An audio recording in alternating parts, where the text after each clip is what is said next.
Les soldats, après avoir crucifié Jésus, prirent ses vêtements et ils en firent 4 parts, une part pour chaque soldat. Ils prirent aussi sa tunique, qui était sans couture, d'un seul tissu depuis le haut jusqu'en bas. Et ils dirent entre eux, « Ne la déchirons pas, mais tirons au sort à qui elle sera. » Cela arriva, afin que s'accomplisse cette parole de l'Écriture. Ils se sont partagés mes vêtements, et ils ont tiré au sort ma tunique.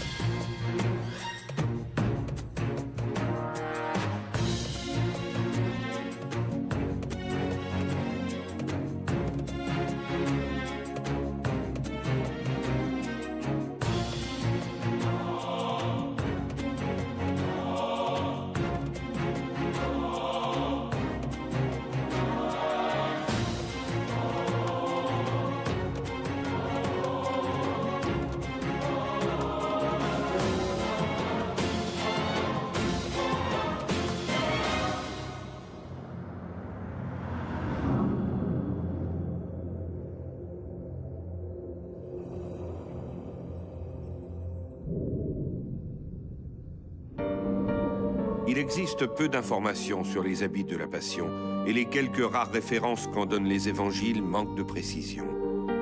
Matthieu raconte que pour se moquer de Jésus, les soldats romains le vêtirent d'un manteau écarlate, avant de se prosterner devant lui en disant « Salut, roi des Juifs ». Puis les soldats lui retirèrent ce manteau pour lui remettre ses vêtements. Malheureusement, l'évangéliste n'en donne guère plus de détails. Seul Jean, l'unique évangéliste à avoir été témoin d'une partie du supplice, en donne quelques précisions. Il décrit une tunique qui était sans couture d'un seul tissu depuis le haut jusqu'en bas. C'est bien peu pour se faire une idée exacte de ses habits. Mais c'est déjà un début. Je m'appelle Christian Page, et l'une de mes passions est l'histoire. Je vous invite à m'accompagner dans cette quête fantastique, à la recherche des reliques saintes. Quand on étudie le phénomène du culte des reliques saintes au cours de l'histoire, leur popularité à une certaine époque explique en grande partie leur quantité. Tous ces objets qui ont touché le corps des saints, par exemple ses propres vêtements, une crosse épiscopale ou des éléments qui sont liés à un miracle. Et il y a effectivement ce côté toujours très matériel du christianisme. D'aucuns disent que c'est un reste de paganisme. Je ne crois pas, puisque le saint est intercesseur. Ce n'est pas un Dieu comme dans l'Antiquité. Il peut avoir un pouvoir d'avocat auprès de Dieu. Ces reliques attiraient les pèlerins et par conséquent ont contribué par les donations et les oboles au financement de la construction des églises et des cathédrales. Les reliques au Moyen-Âge ont joué évidemment un rôle fondamental. D'abord un rôle spirituel. Les restes des saints sont importants, ce sont à la fois donc des intercesseurs auprès du Christ et des témoins par leur martyre ou par leur apostolat, ça dépend des cas, de la foi du Christ. Donc ce sont évidemment une valeur spirituelle fondamentale. Mais je reconnais qu'il y a quelque chose aussi qui est de l'ordre de la collection, du collectionneur, qui est de l'ordre du goût pour l'objet exceptionnel. Oui, ça nous frappe un peu, ça nous étonne, mais c'est toujours cette volonté très tactile de vouloir toucher, de vouloir être au plus près du saint, de l'intercesseur. On glisse assez facilement de la valeur spirituelle à la valeur marchande, même si l'Église s'est toujours opposée à l'idée d'un quelconque marchandage des reliques. Mais c'est vrai qu'elles avaient une valeur, ne serait-ce que par les reliquaires qui les ont enfermées. Et surtout, aussi, les reliques ont pu, à l'époque médiévale, et bien au-delà d'ailleurs, prendre une valeur quasi politique. C'est-à-dire que la possession de reliques, en particulier pour ceux qui exerçaient le pouvoir, on pense par exemple à Saint-Louis, mais à bien d'autres souverains d'Occident ou d'Orient, entourés d'une Jérusalem céleste ou d'une nouvelle Constantinople, d'une nouvelle Jérusalem, prenaient une valeur certaine et avaient, en quelque sorte, authentifiaient leur pouvoir et assuraient la validité de leur pouvoir. Le culte des reliques au Moyen-Âge, effectivement, prend une importance absolument considérable, mais je pense que c'est le résultat d'une assez lente évolution.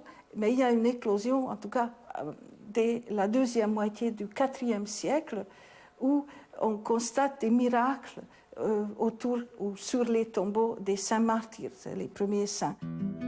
Les reliques saintes ont cependant également permis le soulagement de la misère des plus démunis, par la générosité qu'elles inspiraient aux fidèles.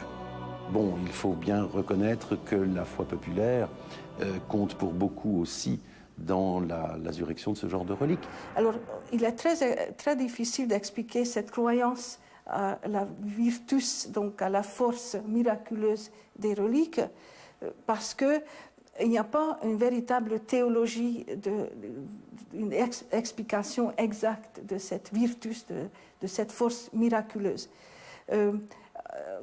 En tout cas, il y a des petits bouts de texte dès le IVe siècle chez les écrivains chrétiens qui disent qu'il y a une force vivante qui anime les parcelles donc des saints, des restes des saints, des martyrs. Et cette force vivante qui reste dans les reliques serait imaginée comme une empreinte de l'âme des saints. Et donc, c'est basé sur une croyance entre, comment dirais-je, la fusion entre l'âme et le corps. Et cette croyance qui exalte en quelque sorte des restes humains est possible parce que le Christ, Fils de Dieu, a pris corps, donc s'est incarné, et donc il a rendu en quelque sorte des honneurs au corps humain. Et aussi, il y a cette croyance à la résurrection des corps. Et ça aussi, ça a pu, en quelque sorte, aider cette croyance en la vertu miraculeuse des reliques des saints. Aujourd'hui, la quantité des reliques conservées rend ardue la relecture de l'histoire.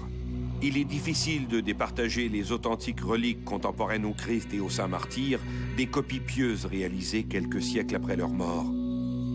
Mais ces reliques sont-elles toutes authentiques ? Il y a tout de même un très grand nombre de reliques pour lesquelles l'authenticité ne fait absolument aucun doute.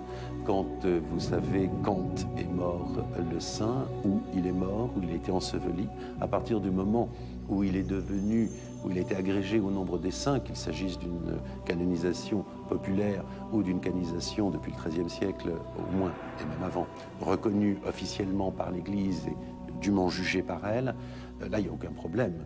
Les restes sont clairs et leur exaltation est facile et il n'y a pas de problème. L'Église a en effet toujours montré un sérieux dans l'évaluation des reliques saintes. Tous ces écrits ont aidé subséquemment les historiens dans leur recherche de la véracité des faits. Si l'histoire, ou du moins si l'historien, peut assez aisément remonter à travers les siècles et instituer, enfin retracer au début du IVe siècle ou au cours du IVe siècle ou à la fin du IVe siècle l'essor d'un culte et peut éventuellement faire remonter les objets jusqu'à cette époque-là. Avant, c'est tout simplement une matière de foi.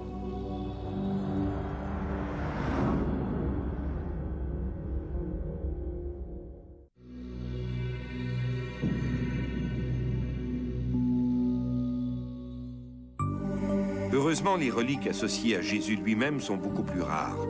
Ce qui est absolument fantastique, et alors là, vous me permettrez d'être un peu violent, n'est-ce pas? C'est que dans la Sainte Église catholique et romaine, tout le monde se fout éperdument des reliques de la Passion du Christ. Ça n'intéresse à peu près aucun ecclésiastique. Les seuls à s'y intéresser, vraiment, je parle surtout pour la France, pas les seuls à s'y intéresser, ce soit des agnostiques, comme le professeur Lucotte ou André Marion, soit des intégristes, dans la ligne de Monseigneur Lefebvre, de Saint-Nicolas du Chardonnay. Et je ne suis pas du tout dans cette ligne-là.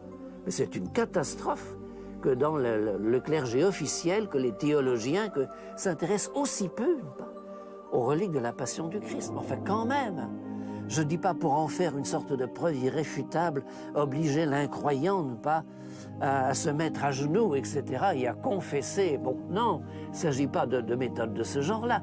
Mais même si c'est uniquement pour nous, entre croyants, ne serait-ce que à titre de dévotion, c'est quand même fantastique. Enfin, si on a vraiment ça, si c'est vraiment authentique, il me semble que ça mérite un minimum de respect et d'intérêt. À l'époque de Jésus, comme c'est encore la coutume chez les peuples du désert, l'habillement était composé de plusieurs pièces. Un manteau, le simba, une tunique de dessus, le chétonnet, une chemise de dessous portée à même le corps, la sadine, et enfin les sous-vêtements et les sandales. Pour des raisons obscures, certaines reliques du Christ, ou prétendues telles, sont retombées dans l'oubli, au profit d'autres reliques plus populaires, voire spectaculaires, comme le célèbre linceul de Turin. C'est le cas des sandales du Christ, conservées en l'église Saint-Sauveur de Prüm. À la poursuite de ma quête, me voici à Prüm, qui se trouve dans l'Eifel, la partie orientale des Ardennes. Au centre de l'agglomération s'élève une magnifique basilique de style baroque, caractérisée par sa grande façade, peinte en rose. Tout au fond de la basilique, à gauche de l'autel, se trouve un splendide reliquaire datant de 1896. Il est composé d'un grand cadre qui, par sa silhouette, rappelle les églises byzantines. Il est fermé par 2 volets qui se rabattent pour protéger son inestimable contenu, les sandales du Christ. Or, nous savons peu de choses sur cette relique. Selon la tradition, Pépin le Bref l'aurait reçu en cadeau du pape Zacharie et en aurait fait don à la paroisse de Prüm. La présence de cette relique a fait de l'abbaye de Prüm l'abbaye principale de l'Empire carolingien. Les pèlerins venaient des 4 coins de la Germanie pour voir cette magnifique relique. Tout comme d'autres visiteurs avant moi, les sandales conservées à Prüm m'ont à prime abord déçu. Rien à voir avec l'imagerie populaire que l'on se fait des sandales du Christ. Et avec raison. La relique de Prüm se présente sous la forme de 3 morceaux. Une pièce centrale qui serait une partie du cuir intérieur, c'est-à-dire de la doublure d'une chaussure, et 2 parties qui seraient en fait des morceaux d'une chaussure d'apparat. Et ces morceaux contiendraient, au conditionnel, des petits morceaux des sandales de Jésus-Christ. Ce sont ces chaussures qui, comme des écrins, renfermeraient des fragments de cuir provenant apparemment des véritables sandales du Christ. Nous avons nous-mêmes eu l'occasion de nous rendre à Prüm et de faire des prélèvements grâce à un ruban adhésif. Et ces prélèvements sont actuellement en cours d'analyse au microscope électronique à balayage par notre collègue Gérard Lucotte. Donc les résultats sont en attente.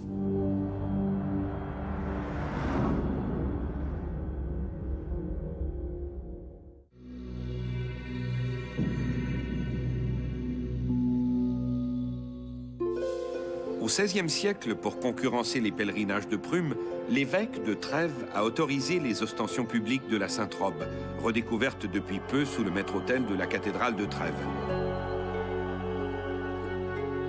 D'après les descriptions et les mesures qui ont été faites à l'époque, il s'agirait vraisemblablement d'un vêtement de dessus.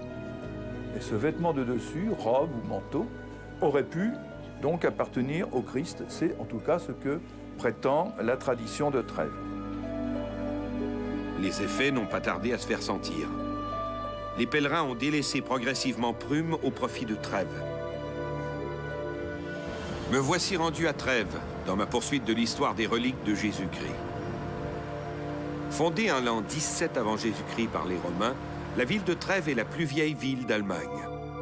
Il y a 2000 ans, la ville était entourée de murailles dont il ne reste aujourd'hui que des ruines, comme la Porta Nigra, une porte fortifiée devenue le symbole de la ville. On raconte que c'est également à Trèves que serait née Hélène, la mère de l'empereur Constantin, celle à qui l'on attribue tant de reliques du Christ. Le problème qu'on attribue la découverte de la vraie croix, des reliques à Hélène, c'est toujours la même chose, on ne prête qu'aux riches. Moi, je travaille à Gaza et j'ai trouvé dans les décombres d'un petit sanctuaire musulman un peu détruit une magnifique cuve baptismale chrétienne en marbre blanc de Grèce, superbe. Alors, les guides musulmans qui m'accompagnaient, je leur dis, mais qu'est-ce que c'est ça? Ils me disent, ça, c'est la baignoire d'Hélène. Alors, même à Gaza, on attribue tout ce qui est beau à Hélène.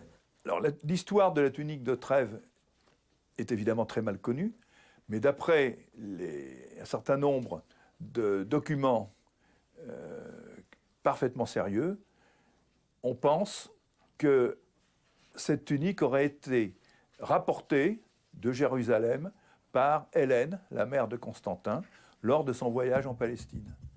Et elle en aurait fait don à l'évêque de la ville aux environs de l'an 325. C'est à cette époque aussi que la mère de l'empereur aurait fait don de sa résidence à l'évêque de Trèves, Agritus, pour qu'il y élève une église chrétienne. Nous savons aujourd'hui que la cathédrale de Trèves fut érigée sur le site même du palais de Sainte-Hélène, tout comme ce fut le cas pour la basilique de la Sainte-Croix à Rome. Voilà que dans la première moitié du 5e siècle, la ville de Trèves est pillée par les Francs, qui ne laissent derrière eux que des ruines. La basilique est reconstruite, puis saccagée de nouveau lors des invasions normandes en 882. Vous savez que cette cathédrale a subi au cours de l'histoire de nombreuses transformations, agrandissements, embellissements, reconstructions, etc. Et lors de travaux qui remontent à 1196, il a été découvert dans une niche située sous un autel un coffre contenant un certain nombre de reliques. Et dans l'un de ces coffres situés sous l'autel, on trouve une espèce de chasuble. Pourrait-il s'agir de la sainte robe du Christ? S'agit-il de la tunique citée par Jean dans son évangile, qui n'aurait été partagée, que les soldats se seraient partagés, disons, au pied de la croix? Elle est en concurrence, sur ce plan, avec l'autre tunique, dite tunique sans couture, de notre Seigneur Jésus-Christ, qui, elle, est conservée à Argenteuil. Lors de l'ostension de 1196, des milliers de fidèles défilent dans la cathédrale de Trèves pour y voir la fameuse relique. Puis l'évêque fait replacer le vêtement dans un coffre, qu'il enferme sous le maître-autel. Il y restera à nouveau caché pendant 3 siècles. Personne ne saura pourquoi. Une nouvelle ostension se tient donc à l'été de 1512. L'événement est l'un des plus courus du pays. La relique de Trèves est souvent décrite comme la tunique ou la robe du Christ. Mais dans les faits, de quel vêtement s'agit-il au juste? Cette robe de Trèves, par ses dimensions, c'est le vêtement extérieur du Christ, le dernier vêtement. Donc ils recouvrent, les Juifs étaient comme nous, ils avaient plusieurs vêtements. Ils avaient donc une espèce de maillot de corps, ils avaient une tunique, ils avaient un manteau. Donc c'est le vêtement extérieur, puisqu'il fait environ 1,50 m de hauteur et 1 m de largeur sous les épaules. Et on retombe encore dans les mesures en coudées gréco-romaines. Si ce vêtement a bel et bien appartenu à Jésus, il devait s'agir de cette robe qu'il portait lors de son arrestation au Jardin des Oliviers. Ce vêtement lui a été retiré juste avant la flagellation. C'est ce qui expliquerait pourquoi celle-ci ne porte aucune trace de sang. Depuis la rénovation de la cathédrale en 1974, la sainte tunique est conservée dans un reliquaire en bois datant de 1891, placé sous une vitrine climatisée. Ce reliquaire se trouve dans la chapelle de la sainte tunique, mais à cause des mauvaises conditions de conservation intérieure, l'état du tissu s'est détérioré. Et aujourd'hui, la sainte tunique n'est plus exposée que tous les 20 ou 30 ans.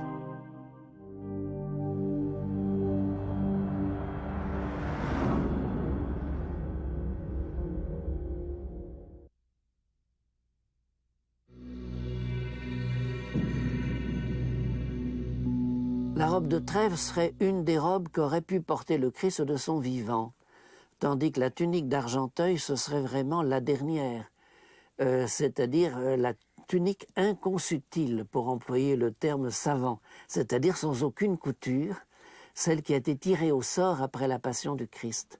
Les soldats se sont partagés les vêtements du Christ, mais là, celui-là, ils n'ont pas voulu le découper, et donc ils l'ont tiré au sort. Et effectivement, ça correspond, là aussi, à une façon de tisser propre à la région de Nazareth, car elle est absolument sans aucune couture, ni à l'entrée des manches, ni même sous les manches. C'est donc une technique de tissage tout à fait particulière. Chez les gens de conditions modestes, les tuniques étaient généralement tissées par les femmes pour leur famille. Dans le cas de Jésus, on peut penser que ses habits avaient été tissés par sa mère, Marie. Pour en revenir aux vêtements de la Passion, il est vraisemblable, après les moqueries et les humiliations dont Jésus avait été victime, que le condamné ne portait plus alors que cette grande chemise de dessous, un vêtement simple que les soldats romains lui rendirent sans doute après le supplice de la flagellation. C'est cet autre vêtement, cette tunique de dessous, que j'ai essayé également de retrouver. Les textes qui parlent d'une tunique du Christ sont très peu nombreux, mais il y a deux historiens, en particulier Grégoire de Tours et Frédéguerre, qui parlent de cette tunique dans les tout premiers siècles.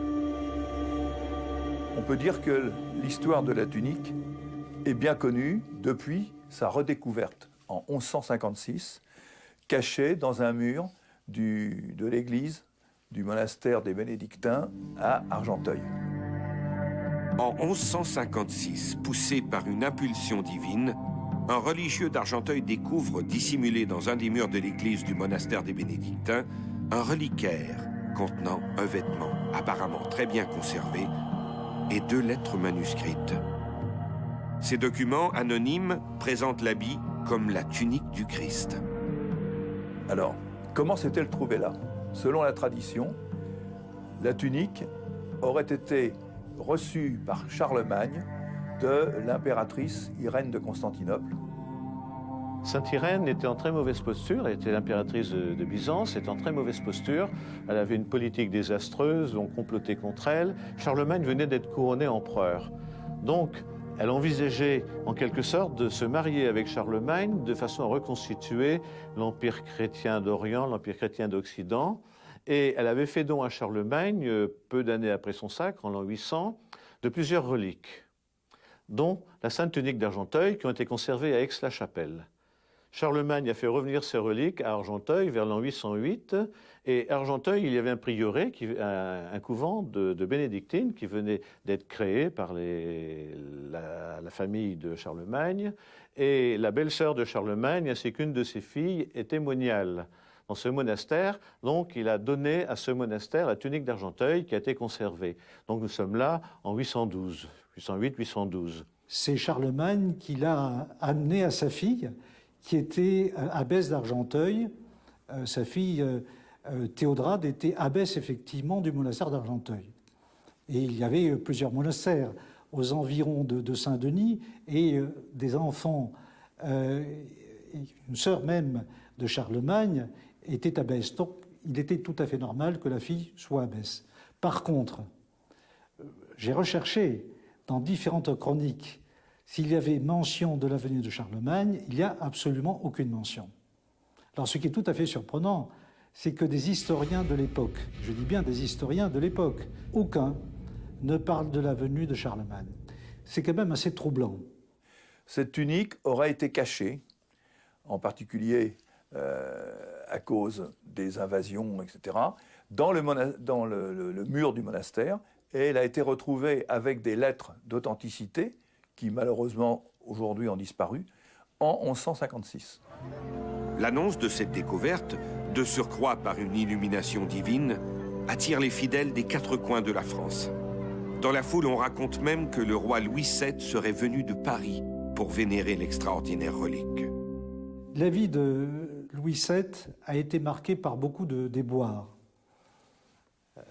L'échec de la Seconde Croisade, sa séparation d'avec Aliénor d'Aquitaine, qui se marie avec le roi Plantagenet, qui va revendiquer le trône de France. Frédéric Barberousse, à l'Est, qui revendique la Bourgogne et la Provence. Finalement, à ce moment-là, Louis VII aurait besoin d'être mis en lumière. Et qu'est-ce qui se passe? À la fin de cette période de troubles, notamment où il attend un héritier, c'est soudainement la naissance d'un héritier, Philippe Auguste, à Gonesse, à 20 km d'Argenteuil. Alors, est-ce que dans ce contexte, finalement, de joie, de liesse, on ne peut pas rapprocher cela, finalement, avec un autre événement surprenant et miraculeux, la tunique d'Argenteuil? Au-delà de la légende, il ne fait aucun doute qu'en 1156, une tunique a bel et bien fait son apparition à Argenteuil. Si l'on accepte cette version voulant que le vêtement y était caché, la robe y avait peut-être été dissimulée quelques siècles plus tôt pour échapper au pillage des invasions normandes. Il faut savoir que le monastère d'Argenteuil a été totalement rasé par les Normands, les Vikings, aux environs de 845. Il a été pillé et il a été rasé. Argenteuil a été pillé 4 fois entre au IXe siècle et Xe siècle. Pillé, brûlé, incendié. Ce qui fait que la relique a été cachée, là encore, dans une muraille. Le monastère a été complètement dévasté, ruiné, les religieux sont partis et la relique a été oubliée. Et ce n'est ensuite qu'en 1003 que Adélaïde, qui est la femme d'Hugues Capet, décide de reconstruire. Donc finalement, il ne reste rien du premier monastère, c'est un second monastère. Donc il est quand même tout à fait surprenant qu'on puisse retrouver ce vêtement qui aurait été apporté par Charlemagne dans un monastère qui a été reconstruit 200 ans après.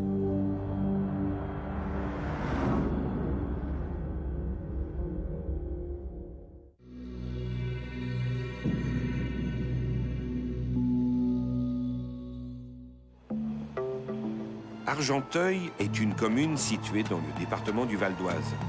On y compte un peu plus de 100 000 habitants. La découverte de la Sainte Tunique en 1156 va avoir un impact considérable sur le développement de la commune. Au XVIe et au XVIIe siècle, la présence de la relique provoque un essor commercial et la multiplication des communautés religieuses. Ce qui est certain, c'est que les pèlerinages les plus importants ont eu lieu au XVIe, XVIIe siècle. Et là, peut-être, il y a une relation à faire avec, en France, la période de la contre-réforme. Vous savez, à ce moment-là, le protestantisme, et on veut reparler de Jésus et on veut reparler de la Vierge Marie, puisque vous savez que selon la tradition, la tunique du Christ a été tissée par la Vierge Marie. Et donc ce n'est que tardivement, 15e, 16e siècle, que l'on parle de ces pèlerinages. En 1544, François Ier autorise l'érection de fortifications autour du bourg pour protéger la relique. Sous la Révolution, le prieuré des bénédictins est supprimé et la Sainte Tunique, jusqu'alors conservée entre ses murs, est transférée à Saint-Denis, l'église paroissiale. C'est là qu'on la retrouve en 1793. Une année noire pour la Sainte Tunique. Le 10 novembre 1793, la nouvelle convention abolit le droit de culte. Dans la foulée, les églises sont forcées de remettre leurs trésors aux communes. Et les reliquaires, souvent en or et sertis de pierres précieuses, sont fondus et dépouillés de leurs joyaux. Le curé d'Argenteuil, à l'époque de la Révolution, à l'époque de la Terreur, a pris sur lui de déchirer cette tunique, de la couper en morceaux, d'en donner une partie à des amis, l'autre partie de la cacher dans le terrain du presbytère. Et donc finalement, il a fallu, après cela, reconstituer cette tunique. Alors, il est quand même surprenant qu'un curé ait pu finalement partager et couper un vêtement que les soldats, à l'époque de la crucifixion, n'avaient pas osé se partager. Objectivement parlant, la Sainte Tunique d'Argenteuil n'existe plus. Cette tunique a ensuite été reconstituée en partie, puisque tous les morceaux n'ont pas été retrouvés, en 1892, à la fin du 19e siècle. Les morceaux rassemblés seront éventuellement recousus comme une courte pointe sur un fond de satin blanc. Et plus question de parler d'une tunique sans couture. C'est en fait un assemblage sur un tissu de satin d'une vingtaine à peu près de pièces de tissus différentes qui ont été recousues sur ce support de satin en 1892 ou 93 et de manière quelque peu aléatoire. Aujourd'hui, placé derrière une grille de sécurité, le reliquaire pourrait presque passer inaperçu. Est-il possible que cet habit controversé soit vraiment cette tunique portée par le Christ sur le chemin du Golgotha? La tunique que l'on trouve à Argenteuil est un vêtement dont il manque une grande partie, en particulier le devant. On voit surtout lors des ostensions qui ont lieu, en principe, tous les 50 ans, on voit surtout la face dorsale. Et ce vêtement est un vêtement de laine, en très mauvais état, il y a de nombreux trous, il est de couleur pourpre, et il serait donc la tunique que portait le Christ à même la peau, en particulier lors de la montée au calvaire. Les textes disent en effet que les soldats lui ont remis ses vêtements, il s'agirait de cette tunique qui s'est donc imprégnée du sang dû aux blessures de la flagellation, et blessures qui auraient pu être rouvertes par le frottement de la croix. Donc ce qui explique que l'on voit de nombreuses taches de sang sur la partie dorsale de cette tunique et que ces taches de sang se positionnent selon deux directions orthogonales qui font penser qu'il s'agit bien d'une croix et non du simple patibulum, c'est-à-dire la poutre transversale, contrairement à l'idée généralement avancée par les historiens. Qu'en pense la science? En 1892, à la fin du XIXe siècle, elle a commencé à subir un certain nombre d'examens scientifiques. Ça a été les premiers examens qui ont porté, en particulier sur l'analyse du tissu. Il a été établi qu'il s'agissait bien d'un tissu de laine de mouton. Plus tard, en 1930, l'abbé Parcot a travaillé sur la teinture et a établi qu'il ne s'agissait pas, comme on pouvait le penser, de teinture à base de pourpre, mais d'une teinture à base de garance. Les taches de sang ont été également analysées par des chimistes qui ont établi dès les années 1890 qu'il s'agissait de sang humain. Et plus récemment, ces travaux ont été confortés par d'autres études, en particulier le sang, l'étude du sang, le groupe sanguin, qui a été trouvé comme étant le groupe AB. Et en 2003, des études ont été commandées par le sous-préfet d'Argenteuil. Dans la soirée du dimanche 12 octobre 2003, le reliquaire de la Sainte Tunique est apporté au domicile de Jean-Maurice Deval. Tout est en place pour la prise des échantillons. La tunique du Christ est dans l'ombre, il faut la mettre en lumière. Et à cette époque-là, moi j'étais encore persuadé qu'on pourrait prouver qu'elle était du 1er siècle et que ce serait peut-être non pas la tunique du Christ, parce qu'on ne peut pas le démontrer, mais un vêtement extrêmement ancien. J'ai eu l'accord des autorités religieuses, j'ai eu l'accord de la ville d'Argenteuil, j'ai eu l'accord du ministère de la Culture qui a trouvé la démarche tout à fait intéressante.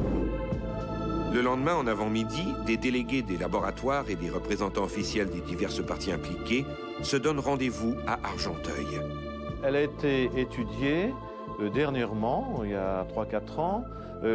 Et là, ce qui est intéressant, c'est que les études ont été tout à fait différentes de ce qui a été fait sur linceul de Turin. Linceul de Turin, ça remonte déjà à quelques dizaines d'années. Le suaire d'Oviedo, ça fait déjà 20 ans que ça a commencé.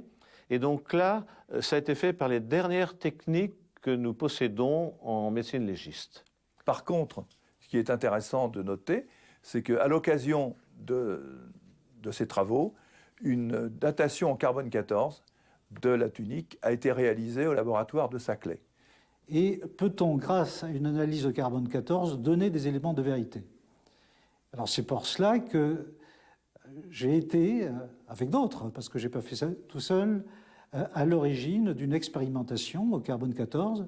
Et les résultats de l'expérimentation, qui pour moi a été faite de manière tout à fait rigoureuse au laboratoire de Saclay, montrent que ce vêtement, je ne dis pas la tunique, je dis ce vêtement, parce qu'on ne sait pas en fait quel vêtement c'est, et de l'époque mérovingienne, c'est-à-dire l'analyse au carbone 14 la situe entre 540 et 640. Mais tous n'acceptent pas ces conclusions. À partir de ces observations, Lucotte et Marion ont comparé le résultat de leurs recherches avec celles menées sur le célèbre linceul de Turin et le voile d'Oviedo, une pièce de tissu conservée en Espagne et que l'on croit être le voile mortuaire posé sur la tête du Christ à sa descente de la croix. Là encore, les scientifiques ont été surpris de constater que beaucoup d'éléments présents sur la tunique d'Argenteuil, comme le type sanguin, les pollens et les poussières, se retrouvent également sur le linceul de Turin et le voile d'Oviedo. Pour Marion Élucotte, il est à peu près certain, statistiquement parlant, que l'homme qui a porté la tunique d'Argenteuil est le même individu sur lequel on a placé le voile de Vietto, avant de l'inhumer dans le linceul de Turin. Vouloir à tout prix faire entrer la foi dans une sorte d'éprouvette. Je crois que la foi, c'est en tout cas ma conviction profonde, n'a pas besoin d'être mise dans une éprouvette. La foi est une réalité. Comme vous peut-être, je crois à l'existence du Christ, je crois à la divinité de Jésus. Je n'ai pas besoin pour cela que l'on me prouve que le suaire de Turin ou bien la tunique du Christ sont superposables, qu'il y a des traces de sang, comme on y verrait une marque de la croix, etc.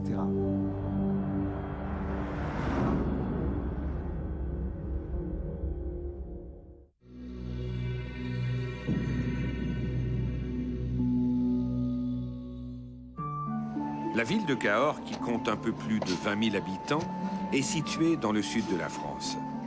Pour les amateurs d'histoire, deux sites retiennent principalement l'attention. Le pont Valentré et l'arc de Diane. Le pont Valentré qui enjambe le Lot est un bijou de l'architecture médiévale.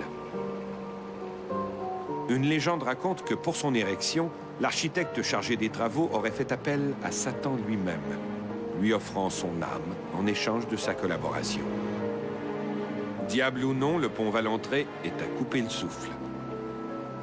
À quelques rues du pont de Valentré, pratiquement à l'angle des rues des Thermes et de l'avenue Charles de Freycinet, se dresse l'arc de Diane, vestige des anciens thermes de l'Antiquité gallo-romaine et des fondations du théâtre de la même époque. Mais sur le chemin des reliques, Cahors, c'est aussi l'énigmatique coiffe du Christ.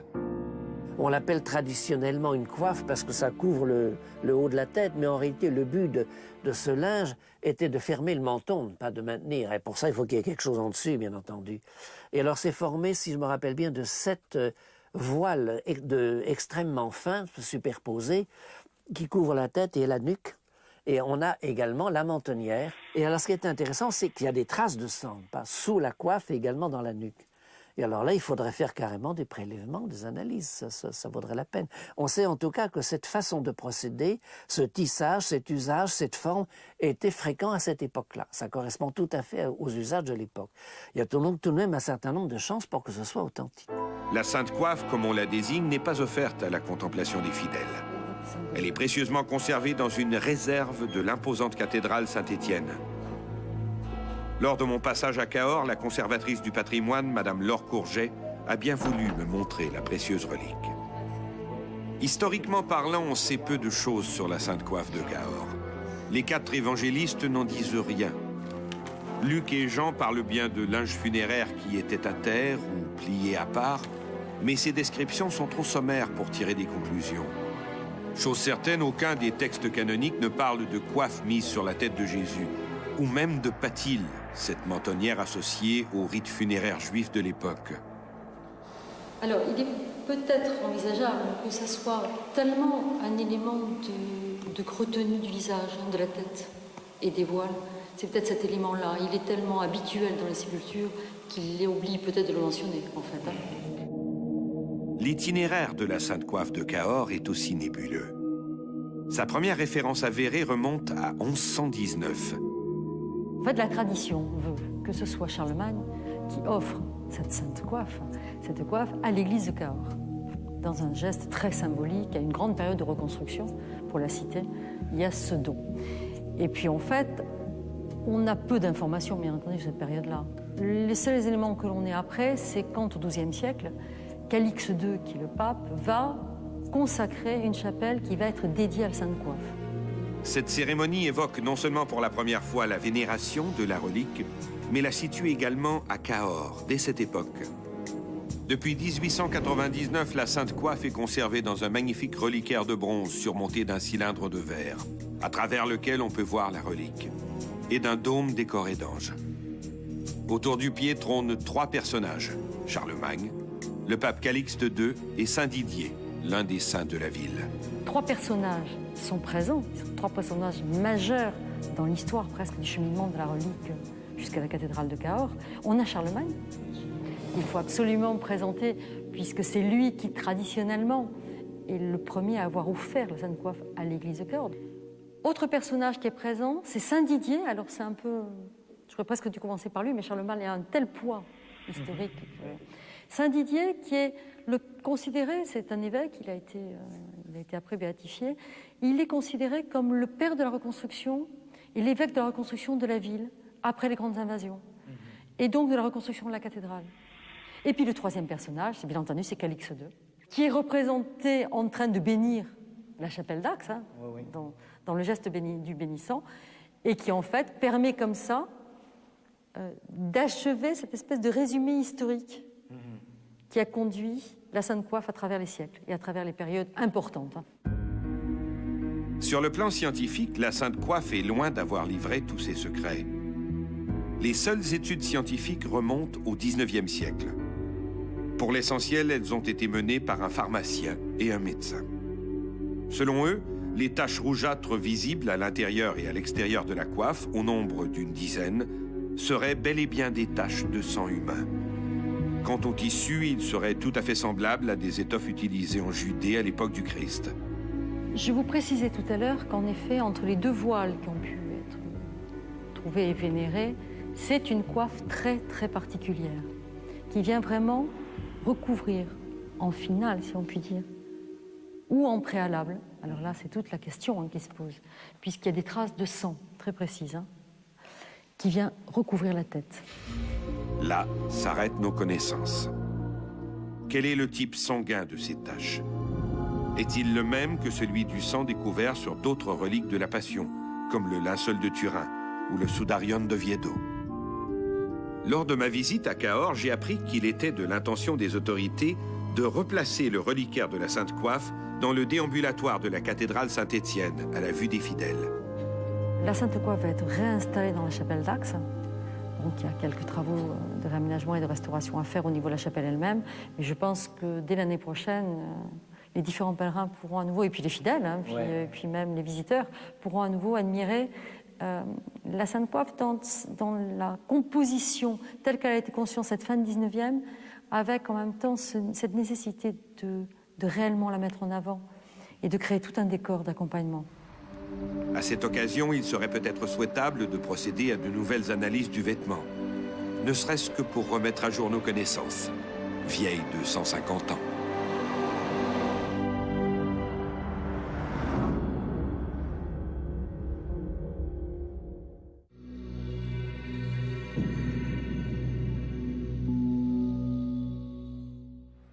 De Jérusalem à Argenteuil, j'ai essayé de suivre le chemin des vêtements qu'aurait porté le Christ sur le chemin du Golgotha. J'ai trouvé beaucoup de controverses et de spéculations, mais aucune certitude. Eh bien, je crois que dans notre époque, on a envie d'avoir quelque chose qui sort de l'ordinaire, quelque chose qui appartient finalement au miraculeux. De la même manière que lorsqu'on parle de Charlemagne, vous savez que les légendes de Charlemagne se sont faites à partir du XIe et du XIIe siècle, et non pas au IXe siècle.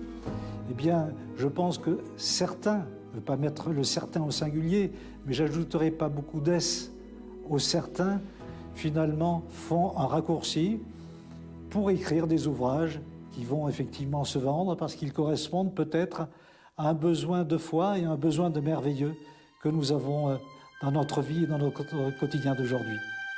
Les yeux fixés sur ces reliques à peu près oubliées dans leur reliquaire au fond des basiliques, je n'ai pu m'empêcher de repenser à l'agent Fox Mulder de la populaire série américaine The X-Files.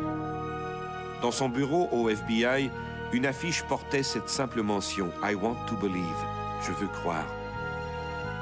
Et si c'était cela le véritable message de la tunique d'Argenteuil, de la robe de Trèves et de la Sainte Coiffe? Le besoin d'un au-delà tient-il de notre culture ou de notre nature?